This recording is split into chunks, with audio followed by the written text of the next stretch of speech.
Halo semua, di video kali ini saya bakal jelasin gimana caranya menggunakan Firebase Authentication di aplikasi Flutter ya, khususnya untuk Android. Nah, sebelum itu pastiin kalian udah bikin satu project di Firebase ya. Kemudian siapin juga satu project Flutter ya yang udah connect ke Firebase. Kalau belum tahu caranya gimana, silahkan tonton di video instalasi Firebase pada Flutter yang saya kasih linknya di caption. Ya. Nah, kalau udah, sekarang langkah pertama itu kalian pastiin dulu ya, kalian buka project setting kalian ya, di sini tempatnya. Nah, di bagian ini ya, kalian harus masukin SHA Certificate Fingerprint ya. Jadi kalian harus nge-add fingerprint dari Android kalian ya, Android SDK kalian. Itu kalau bingung caranya kalian bisa googling aja, ketikin aja Android SHA 1 gitu misalnya. Nah, biasanya langsung diarahin ke sini ya. Nah, di sini ada caranya gimana kalian dapetin fingerprint gitu. Nah, ini tinggal kalian copy aja ya. Taruh di command prompt. Kalau pakai Windows ini perintahnya, kalau pakai Mac atau Linux ini ya. Seperti itu. Nanti kalau kalian udah dapet, kalian tinggal copy ya fingerprintnya, taruh di sini, kemudian save.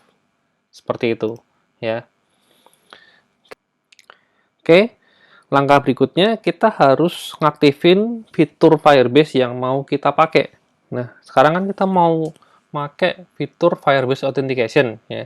Jadi kita harus ngaktifin dulu Firebase Authentication. Caranya kita bisa buka di sini menu develop ya. Ada menu authentication ya, tinggal diklik aja. Nah, di sini kita harus tentuin gimana caranya login ya. Loginnya mau pakai cara apa. Nah, itu ada di menu ini, sign in method ya. Tinggal dibuka aja. Nah, di sini ada banyak pilihan ya. Apakah kita mau login pakai masukin email password standar gitu, atau login via telepon, via akun Google, dan seterusnya ya. Pilihannya lumayan banyak. Nah, di video ini saya contohin loginnya kita pakai Google ya. Jadi di bagian ini silahkan diklik ya. Kemudian ini tinggal di enable aja ya. Kalau udah jangan lupa disimpan ya. Pastiin statusnya udah berubah ya.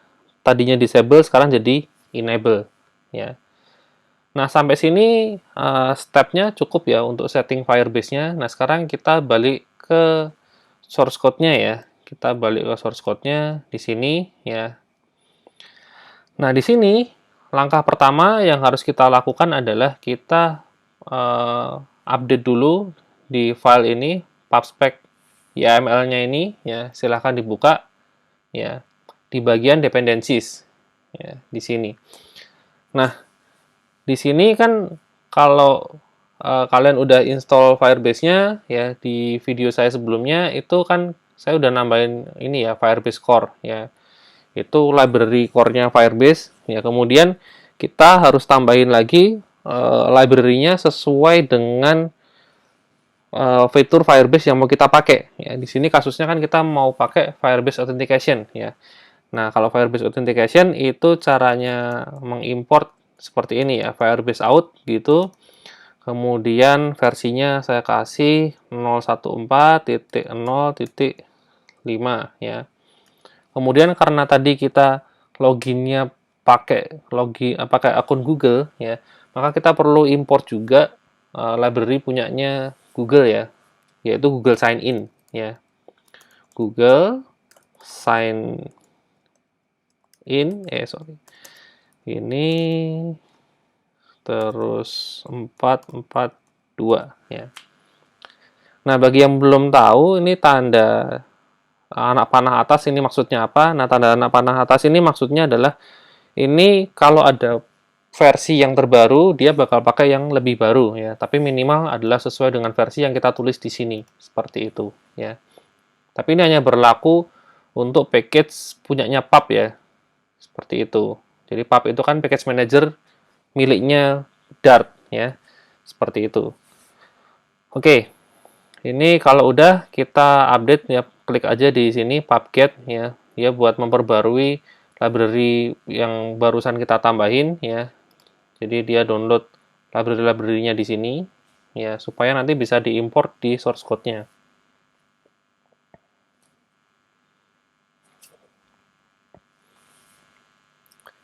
Nah, kalau udah, sekarang kalian buka source code main.dart ya.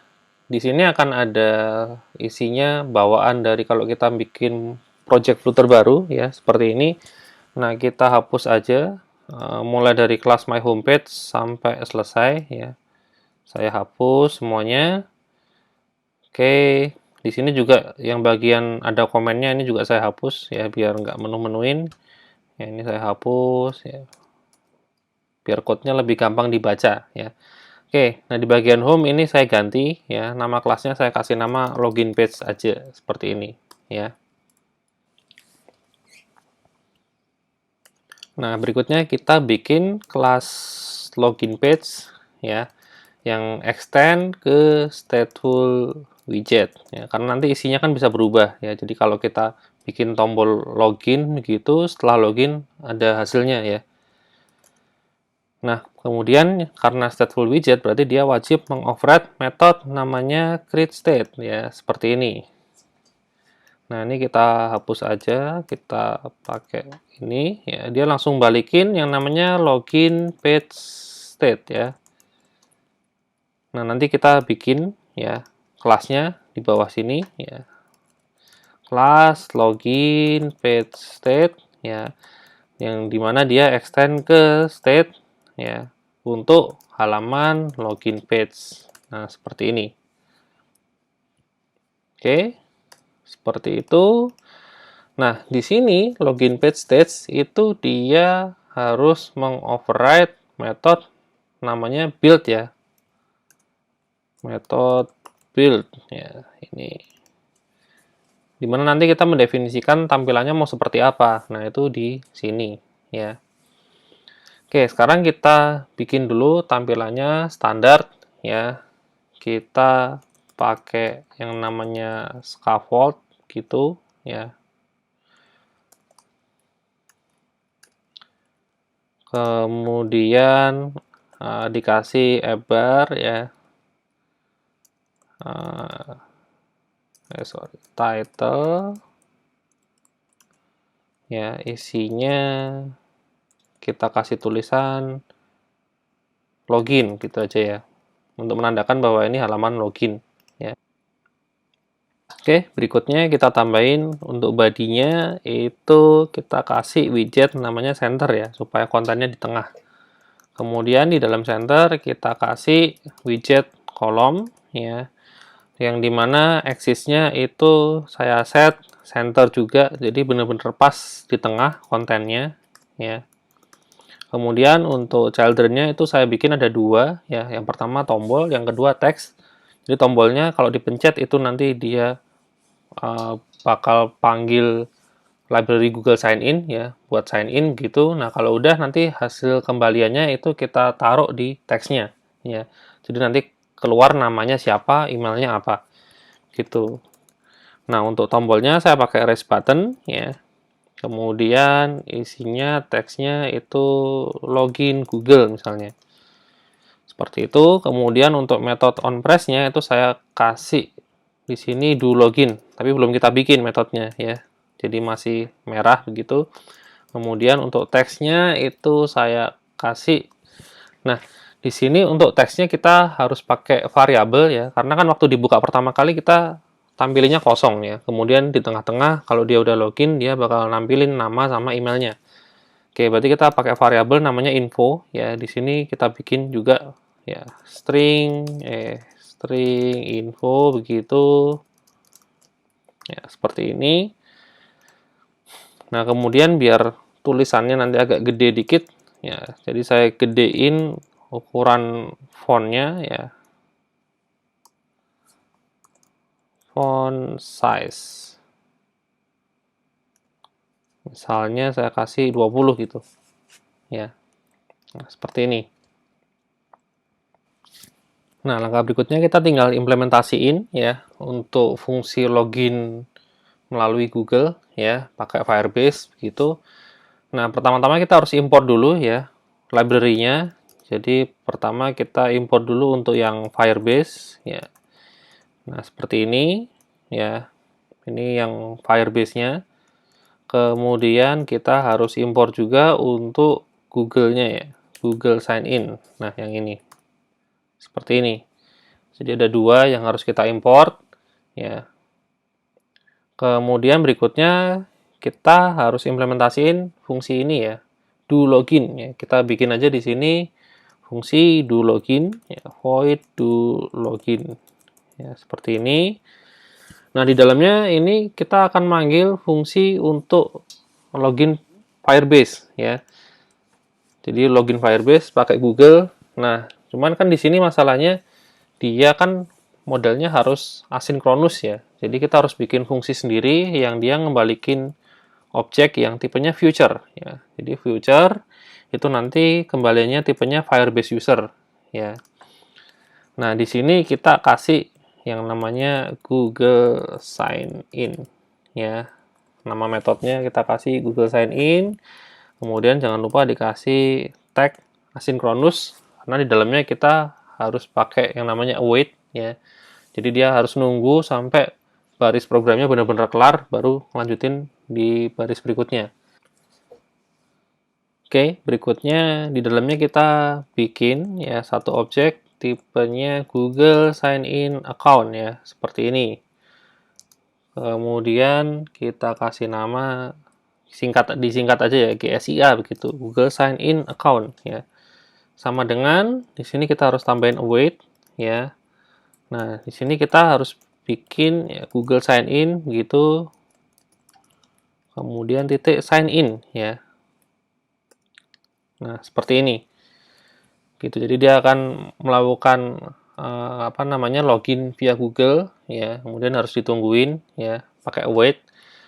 Nah, baru kita jalan ke baris berikutnya ya. Di sini kita bikin yang namanya Google Sign In Authentication ya, seperti ini. Nah, ini kita bikin namanya GSI out ya, seperti ini ya.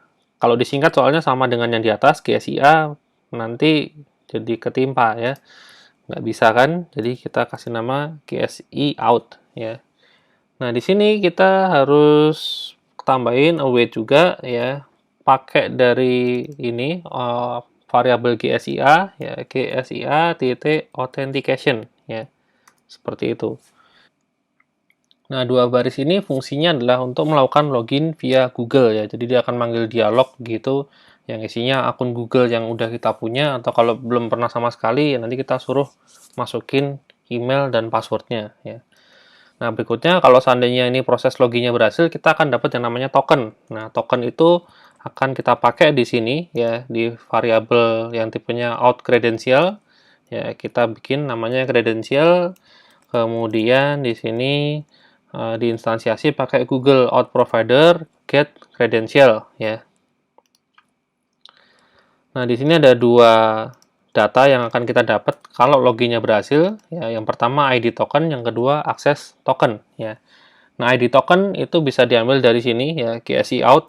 Kalau berhasil ya dapat ID token ya, sama ini GSI out titik akses token ya, seperti itu. Jadi kredensial ini memastikan kalau kita udah berhasil loginnya ya. Jadi informasi tokennya taruh di sini. Nah, sebenarnya kalau login Google sendiri itu code-nya ini aja cukup. Nah, cuman kan sekarang kita connect ke Firebase juga. Nah, di sini peran Firebase adalah dia untuk menyimpan informasi user yang kita punya. Ya, jadi di aplikasi kita itu yang login pakai Google itu semua disimpan di Firebase ya. Data usernya disimpan di Firebase. Maka kita butuh yang namanya Firebase untuk itu ya. Nah, pertama kita bikin dulu variabel namanya Firebase user ya. Ini nanti dipakai untuk kembalian ke sini ya. Jadi Firebase user, nama variabelnya user begitu, kemudian di dalamnya kita kasih await ya.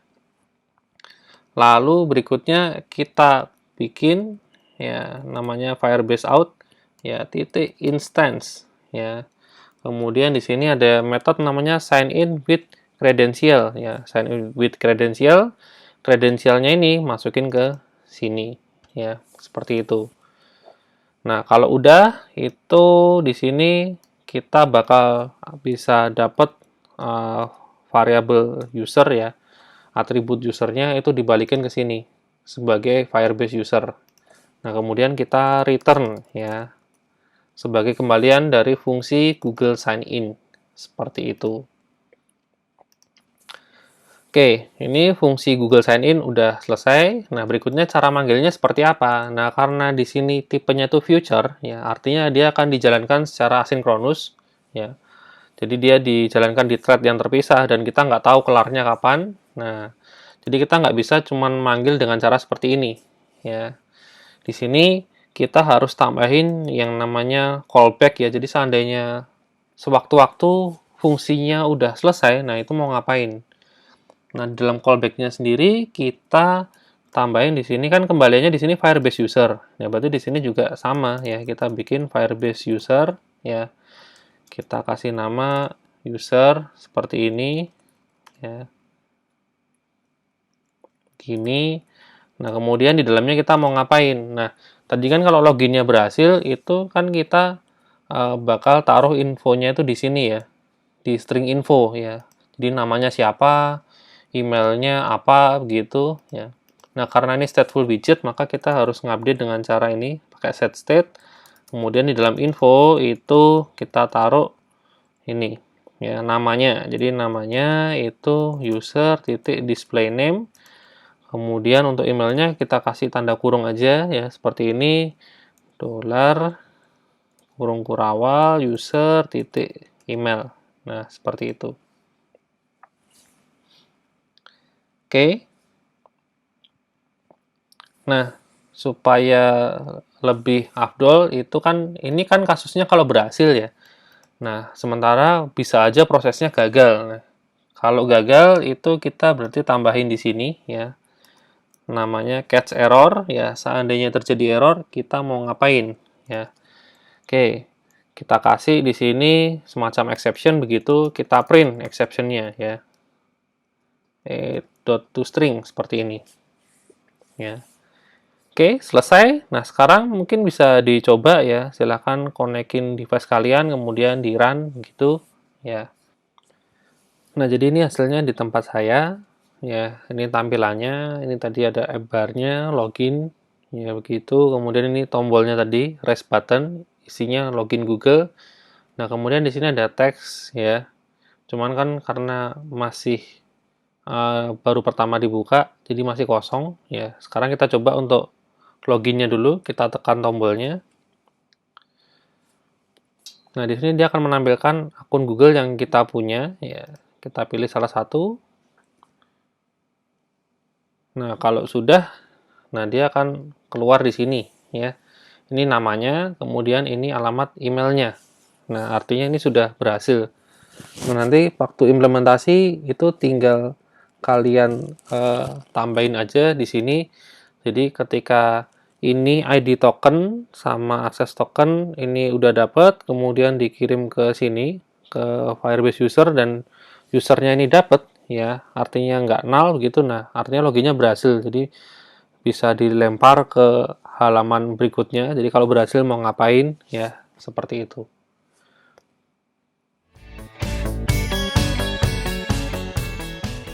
Sekian video kali ini, jangan lupa like dan subscribe channel Knows It buat dapetin video terbaru dari kami.